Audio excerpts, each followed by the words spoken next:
குளிர்காலத்திலையும் பறவைகள் அணில் எல்லாம் வந்து தண்ணி குடிப்பினோம்.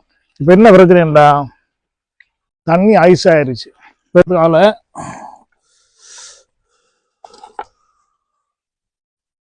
பார்த்தீங்கன்னா தண்ணி ஐஸ் ஆயிடுச்சு. அதை எடுத்து விட்டால் தான் பறவைகள் குடிக்க முடியும். இதை எடுத்து விட்ட பிறகு பாருங்கத்தில் பறவைகள் எல்லாம் வந்து தண்ணி குடிக்க வேண்டிய போடுறேன்னு பாருங்க.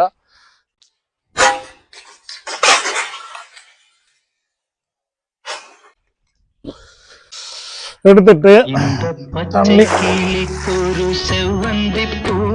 மேலே ஐஸ் எடுத்தாச்சு, தண்ணி ரீஃபில் பண்ணியாச்சு. இப்போ பாருங்க பறவைகளும் அணிலும் வந்து தண்ணி குடிக்கும்.